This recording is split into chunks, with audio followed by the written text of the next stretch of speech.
નમસ્કાર મિત્રો, હું છું સુમિત જોશી અને મારી YouTube channel biology science of લાઈફમાં તમારું સ્વાગત છે. આજે આપણે ધોરણ 12 પાઠ 5 બે જનીનનું વારસાગમન અથવા તો મેન્ડલનો દ્વિસંકરણ પ્રયોગ વિશે ભણવાના છીએ. તો મિત્રો, તમે મારી ચેનલ પર નવા હો તો સબસ્ક્રાઇબ કરો અને બેલ આઇકન જરૂરથી દબાવો જેથી કરીને તમને નોટિફિકેશન પહેલા મળતા રહે. તો ચાલો આપણે જોઈએ બે જનીનનું વારસાગમન અથવા તો દ્વિસંકરણ પ્રયોગ સાંભળીએ અને શીખીએ. તો સૌથી પહેલા બે જનીનનું વારસાગમન એટલે શું? તો કે મેન્ડલે બે લક્ષણોને સાથે લઈ પ્રયોગો કર્યા જેને દ્વિસંકરણ પ્રયોગ કહે છે.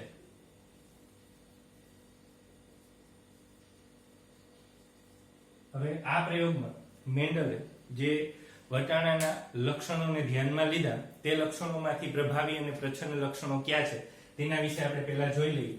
તો આપણે પિતૃ પેઢી જે પી છે તેમાં તેની ગોળ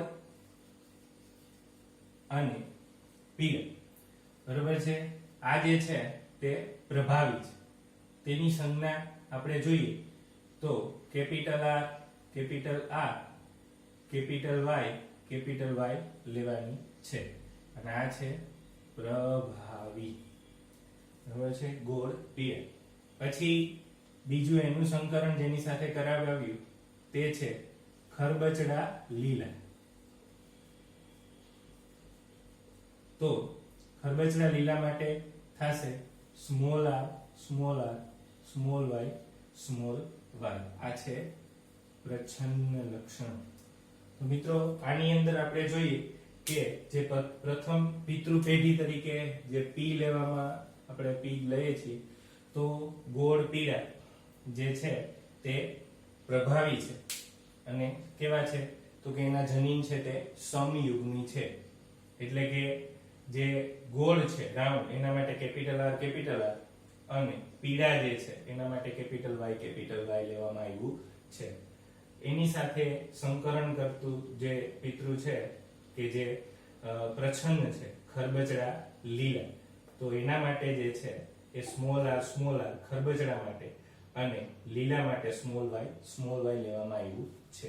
આનું સંકરણ કરાવતા પ્રાપ્ત થતી જે F1 પેઢી છે તેની સંતતિ જે છે તે મેન્ડલને બધા કેવા મળ્યા? ગોળ પીળા. હવે આનું જે જનીન પ્રકાર છે તે આવશે કેપિટલ આર, સ્મોલ આર અને બીડા માટે આવશે કેપિટલ વાય, સ્મોલ વાય. એટલે આ જે છે એ કેવું જનીન પ્રકાર થયું? તો કે વિષમયુગ્મી.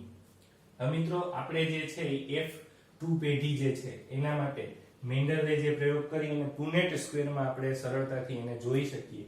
તો પુનેટ સ્ક્વેરમાં આને અનુરૂપ જે શક્ય પિતૃઓ જે છે તે આપણે લઈએ તો એની અંદર આપણે સરળતા રહે એના માટે જે છે એ આને આપણે જે છે શોર્ટ નામ આપી દેશું. જેમ કે ગોળ પીળા છે તો ગોપી, ગોળ લીલા છે તો ગોલી, ખરબચડા પીળા જે છે એના માટે ખપી અને ખરબચડા લીલા જે છે એના માટે ખલી. તો ગોળ પીળા ગોપી, ગોળ લીલા ગોલી, ખરબચડા પીળા ખપી, ખરબચડા લીલા ખલી. હવે મિત્રો, F2 પેઢી માટે જે છે એ પિતૃઓ જે છે એમાં શક્યતઃ જે એના જન્યુઓના જનીન પ્રકાર જે છે એ આપણે જોઈએ તો એ કઈ રીતે જે શક્ય છે.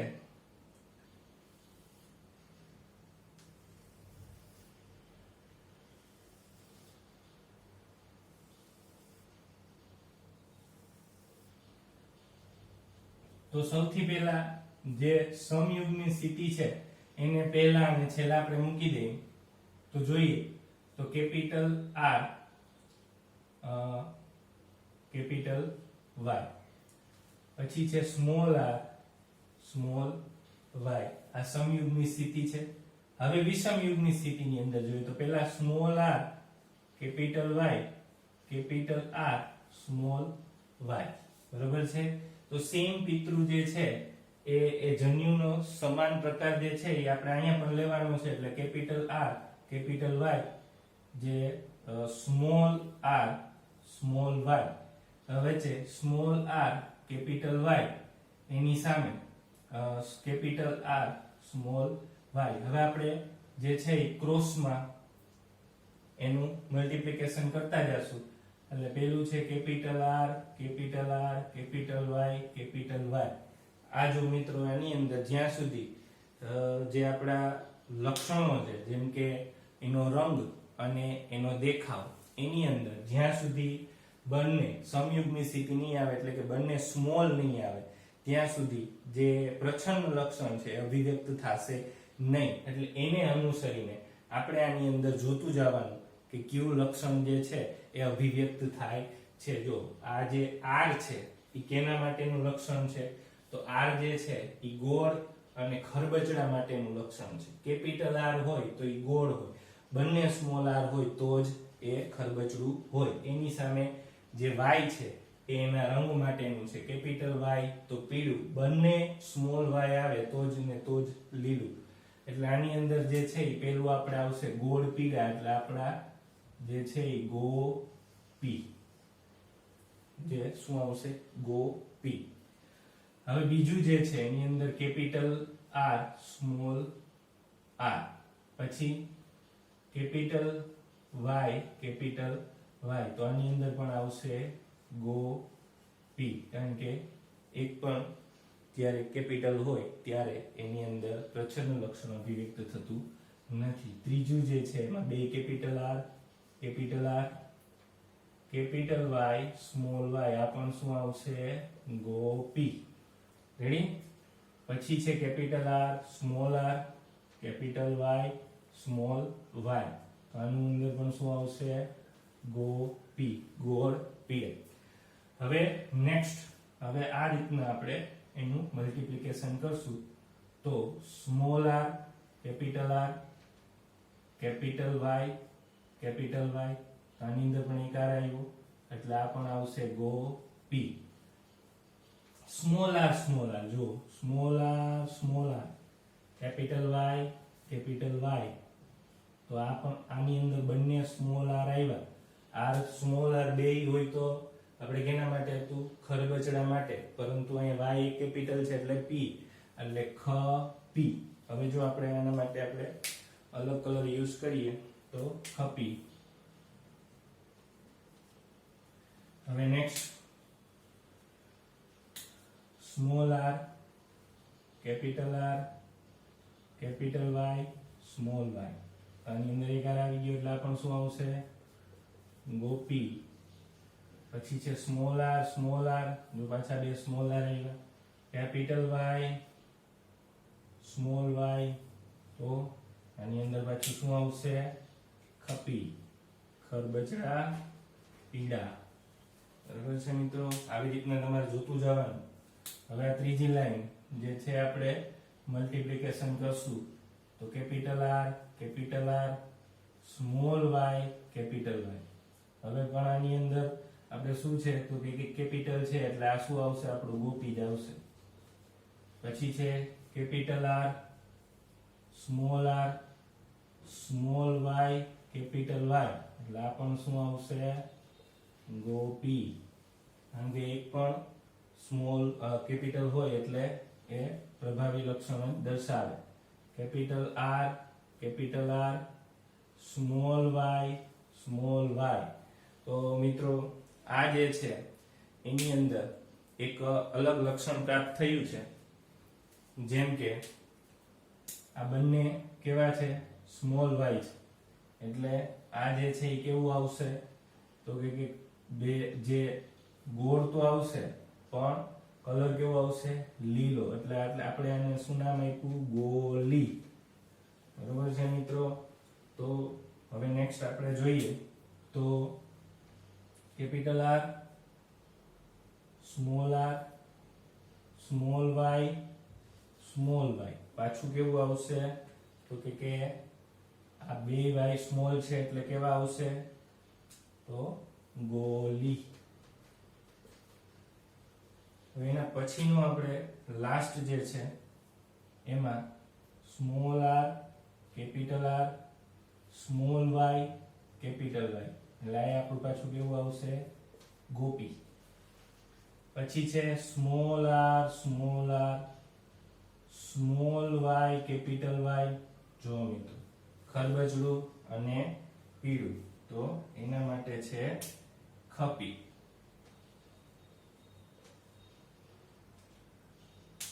હવે next small R capital R small Y આ પાછું કેવું આવ્યું તેની અંદર બે વાય સ્મોલ આવ્યા એટલે આપણું આવશે ગોલી. હવે મિત્રો લાસ્ટ જે આપણું છે એને આપણે અલગ જે એના જનીન પ્રકાર છે એને અલગ કલરથી લખશું જેથી કરીને આપણે એને સરળતાથી અલગ કરી શકીએ. આમાં બંને સ્મોલ આર એની સામે સ્મોલ વાય અને બધા જ સ્મોલ હોય તો શું મળે ખલી.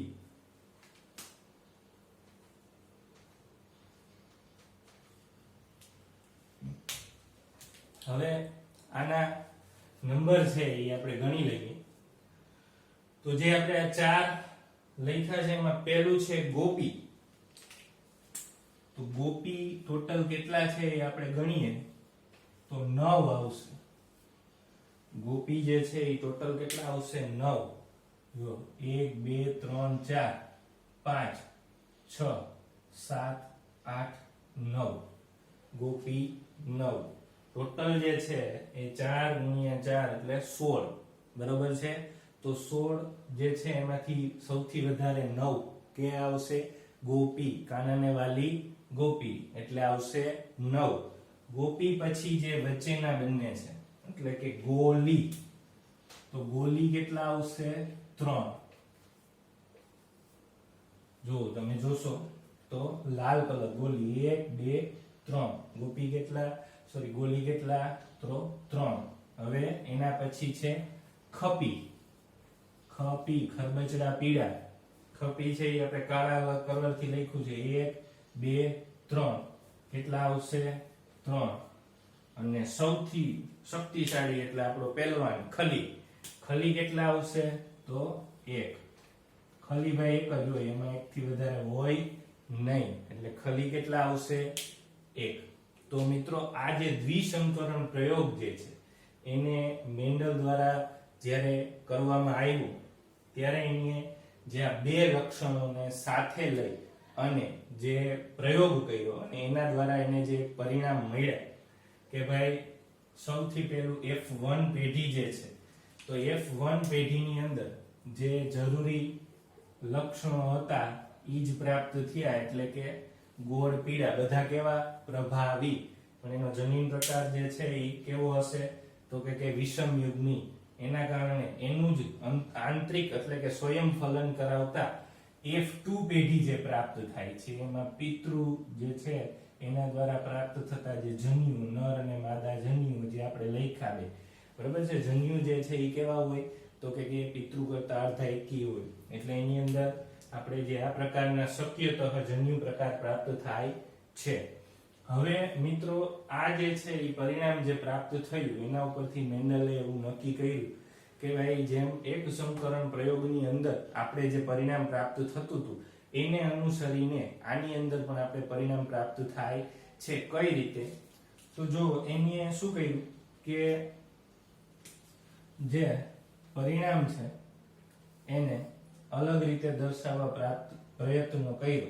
કઈ રીતે તો એને એક લક્ષણ જે છે એ પ્રભાવી લીધું, એક લક્ષણ છે એ પ્રચ્છન્ન લીધું એટલે ગોળ જે છે ઈ જ્યારે 3 આવે ત્યારે ખરબચડા કેટલા આવે 1 એટલે 3:1 નો રેશિયો થયો. પીળા જ્યારે 3 આવે લીલા કેટલા આવે 1 આવે બરાબર છે. તો આનું જે છે એ મલ્ટીપ્લિકેશન કરતા આપણે પરિણામ છે ઈ એવું જ પ્રાપ્ત થાય કે જેની અંદર ગોળ પીળા જે છે જો આપણે આ બે આને કૌંસમાં લઈ અને બેયનો ગુણાકાર કરીએ તો ગોળનો ગુણાકાર પીળા એટલે ગોળ પીળા 3 તેરી 9 આવી ગયા 9. પછી છે ગોળ લીલા તો 3 એકુ 3 એટલે ગોળ લી 3 આવી ગયા. પછી ખરબચડા પીળા તો 3 એકુ 3 ખ પી 3 આવી ગયા. અને ખરબચડા લીલા 1 એકુ 1 ખલી 1 આવી ગયા. તો આ રીતે એનો જે રેશિયો છે 3:1 નો જે આપણે એક સંકરણ પ્રયોગમાં જોયો એ રેશિયો આ દ્વિસંકરણ પ્રયોગની અંદર પણ લાગુ પડે છે એવું મેન્ડલનું કહેવું હતું. અને આ જે લક્ષણો પ્રાપ્ત થયા એની અંદર કોઈ પણ લક્ષણ એકબીજાથી મિશ્ર થયા નહીં, એટલે કે પીળો ને લીલો ભેગો થઈ અને કઈ વચ્ચેનો કલર ભાઈ પીળો ને લીલો ભેગો થાય તો કઈ પોપટી કે એવો કઈ કલર આવ્યો નહીં. ઈ સિવાય આની અંદર જે ગોળ ને ખરબચડા બીજ જે છે એ ભેગા થઈ અને વચ્ચેનું કંઈક અર્ધ ખરબચડા કે એવા કંઈ વચ્ચેના લક્ષણો પ્રાપ્ત થયા નથી. એટલે આ જે દ્વિસંકરણ પ્રયોગ છે એની અંદર ગણતરી આ રીતે થાય છે. હવે તમને દ્વિસંકરણ પ્રયોગ આપણે બોર્ડની પરીક્ષામાં બીજી રીતે પણ પૂછાય છે. કઈ રીતે? તો લક્ષણો તમને ફેરવી નાખે. જેમ કે જાંબલી અને સફેદ, જાંબલી છે એ પ્રભાવી, સફેદ છે એ પ્રચ્છન્ન અને ઊંચા નીચા જે છે એ સાથે સાથે તમને આપી દે. એ સિવાય પણ બીજા ઘણા બધા લક્ષણો છે કે જેને પ્રભાવી અને પ્રચ્છન્ન તરીકે આપી અને તમને આ પ્રયોગ પૂછી શકાય છે. આ મોસ્ટ આઈએમપી છે. જીએસસીબી બોર્ડની તૈયારી કરતા હો તો પણ, અને જો તમે નીટની તૈયારી કરતા હો તો પણ આની માહિતી તમને હોવી જોઈએ. કારણ કે આના પછી જે નિયમ આપેલો છે મેન્ડલે, એ નિયમ પણ આ પરથી તમે સરળતાથી સમજાવી શકો. જે મુક્ત વિશ્લેષણનો નિયમ છે, જ્યારે દ્વિસંકરણ પ્રયોગ તરીકે આપણે લેતા હોય ત્યારે મુક્ત જન્યુઓ જે છે એની અંદર જનીનો જે છે, કારકો જે છે એ મુક્ત રીતે વિશ્લેષણ પામે છે, એકબીજા ઉપર આધાર રાખતા નથી. એ નિયમ આપણે આગળ જોશું. તો આની અંદર મિત્રો તમને કાંઈ પણ ન સમજાય, તમે આ નામ જે છે શોર્ટ ફોર્મ ખાસ યાદ રાખજો, એટલે તમને લાંબુ બહુ. અને બીજી વસ્તુ, જન્યુઓ ગોખતા નહીં, જન્યુઓ ગોખતા નહીં. જો તમને એવું લાગે કે ભાઈ મને આ જન્યુઓ જે છે એ આ ક્રમમાં નથી તો પણ કાંઈ વાંધો નહીં, ક્રમ મહત્વનો નથી. તમે જે આ કોમ્બિનેશન બનાવો છો એમાં જ્યાં સુધી એક પણ કેપિટલ હોય, એટલે કે 2 આર છે એમાંથી કોઈ પણ એક કેપિટલ હોય એટલે ગો જ આવે, 2 વાય છે એમાંથી કોઈ પણ એક કેપિટલ હોય કે 2 કેપિટલ હોય તો એ પી જ આવે, પીળું. બરોબર છે. બંને જ્યારે સ્મોલ લેટર હોય, જેમ કે 2 સ્મોલ આર હોય ત્યારે ખ આવે, 2 સ્મોલ વાય હોય ત્યારે લી આવે, તો એવું એક જ મળશે, ખલી. બરોબર છે. મહાબલી ખલી એક જ. તો એ પ્રકારનું યાદ તમારે રાખવાની જરૂર નથી, માત્ર આ પ્રયોગ સમજવાનો છે એટલે તમને આ પરિણામો પ્રાપ્ત થશે. બીજો આની અંદર એક પ્રશ્ન થાય છે કે આની અંદર શક્યતઃ સ્વરૂપ પ્રકાર 4 છે, 1 2 3 અને 4. તો જનીન પ્રકાર જે છે, જીનોટાઇપ છે એ કેટલા થાય? તો મિત્રો જો આની અંદર તમે જોશો એટલે તમને ખ્યાલ આવશે કે 10 પ્રકારના જીનોટાઇપ થાય છે. એ 10 પ્રકારના જીનોટાઇપ છે એ કઈ રીતે થાય છે? તો તમે આની અંદર જે કોમ્બિનેશન છે એ જોશો એટલે તમને ખ્યાલ આવી જશે કે આમાં 16 માંથી અમુક જે છે એ કેવા મળે છે? તો કે સમાન મળે છે. જો જેમ કે આ તમે જોશો તો આ 2 સ્મોલ છે, જેમાં કેપિટલ આર છે, 2 વાય સ્મોલ છે. બરોબર છે. ગોપીની અંદર તમને જે છે એ ઘણા બધા કેવા મળશે?